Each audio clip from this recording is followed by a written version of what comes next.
Shalom, salam sejahtera, senang bisa bertemu lagi dalam renungan harian bersama Poku Kris Kota Wisata.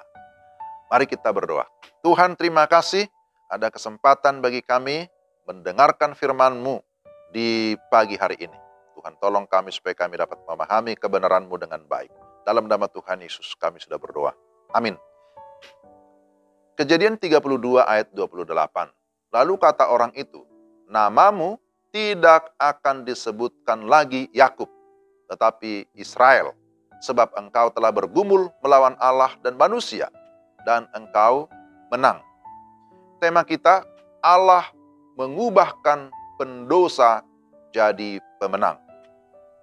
Saudara-saudara yang dikasihi Tuhan, apa yang paling ingin Anda ubah dari kehidupan saudara? Setiap manusia ingin bergerak maju, ingin bertumbuh dan berhasil. Untuk itu dibutuhkan langkah-langkah perubahan. Banyak orang mengikuti berbagai seminar, seperti seminar kepribadian, seminar motivasi, psikologi, dan lain-lain untuk bisa meningkatkan kualitas hidup. Namun perubahan yang bersifat rohani, perubahan yang bersifat tetap atau kekal, itu merupakan karya Allah dan harus dimulai dari dalam. Dalam Kejadian 32 kita dapat membaca tentang pergumulan Yakub yang takut bertemu dengan Esau. Lalu dia bergumul dengan Allah. Di sana ada sebuah proses perubahan yang dialami oleh Yakub.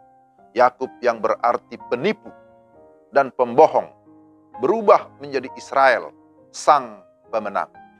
Dia mengalami titik balik dan pengalaman yang hebat bergumul dengan Allah.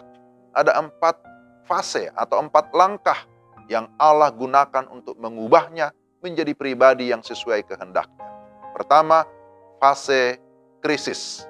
Yakub bergulat begitu lama dengan seorang malaikat. Dan malaikat itu benar-benar berjuang.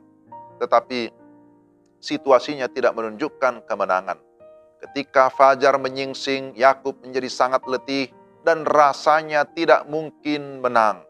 Dia mengalami krisis, rasanya tidak nyaman, dan pada saat yang sama, dia pasti merindukan Allah mengubah hidupnya.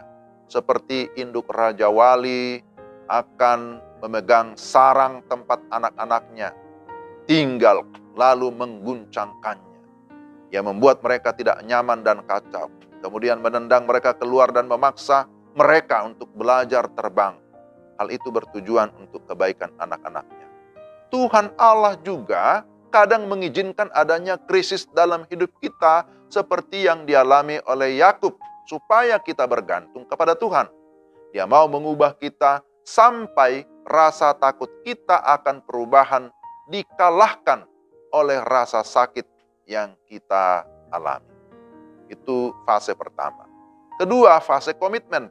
Dalam ayat 26, lalu kata orang itu, biarkanlah aku pergi, karena fajar telah menyingsing. Sahut Yakub, aku tidak akan membiarkan engkau pergi jika engkau tidak memberkati aku. Yakub berkomitmen, ia bertekun, ia bertahan dengan situasi itu sampai ia menyelesaikannya. Situasinya tidak menyenangkan, sangat melelahkan. Namun ia bertahan sampai Allah mengubahkannya untuk kebaikan. Perhatikan bahwa Tuhan tidak memberi solusi secara instan, tetapi butuh waktu atau butuh proses. Dunia ini menawarkan hal yang instan, tetapi itu tidak bertahan lama. Tuhan mau kita berkomitmen. Ketiga, fase pengakuan. Malaikat berkata kepada Yakub, siapakah namamu? Sahutnya, Yakub. Apa maksud dari pertanyaan malaikat itu? Hendak menyadarkan Yakub dan mau mengakui siapa dia yang sesungguhnya. Mengakui kelemahannya dengan jujur dan mengakui bahwa karakternya cacat. Pengakuan adalah hal penting di hadapan Tuhan jika kita mau diubahkan oleh Tuhan. Allah tidak akan bekerja atas masalah kita sampai kita terlebih dahulu mengakui bahwa kita punya masalah.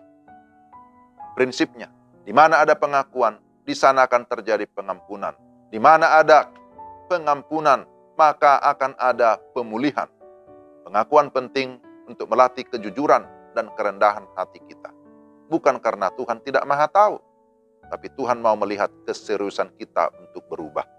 Dan yang keempat, fase kerjasama. Allah mulai mengubahkan Yakub. Begitu ia mengakui siapa dirinya, dan begitu ia bekerja sama dengan rencana Allah. Yakub menyebut tempat itu Peniel, yang berarti wajah Allah. Ayat 30. Yakub berhadapan muka dengan Allah, dan dia selamat. Itu adalah anugerah semata-mata. Bukan karena kekuatan Yakub. Tuhan memberinya identitas yang baru. Namamu tidak akan lagi disebutkan Yakub, tetapi Israel.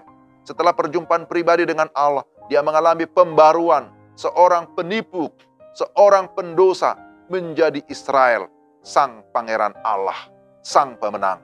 Allah mengetahui potensi yang ada di dalam dirinya, bahwa ia adalah pribadi yang akan dipakai Allah untuk menjadi berkat bagi banyak orang. Setelah melewati pergumulan itu, Yakub pun mengalami kemenangan.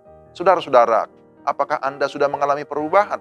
Dalam hal apa Anda masih ingin berubah supaya lebih baik? Mungkin kebiasaan buruk yang harus diubahkan, mungkin sebuah kelemahan pola pikir, atau karakter yang mau diubahkan. Maka datanglah kepada Allah.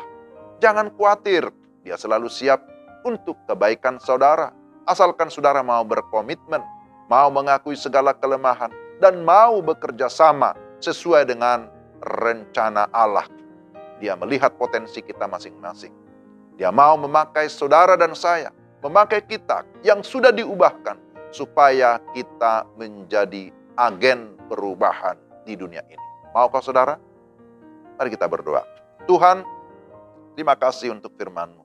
Kami bersyukur kami sudah mengalami kemenangan oleh karena Tuhan. Tuhan sudah mengubahkan kami menjadi para pemenang, dan Tuhan memakai kami kiranya dapat menjadi agen-agen perubahan yang berdampak dimanapun kami berada. Dalam nama Tuhan Yesus kami berdoa dan bersyukur. Amin. Demikian renungan kita hari ini. Tuhan memberkati Bapak, Ibu, Saudara-saudara sekalian. Shalom.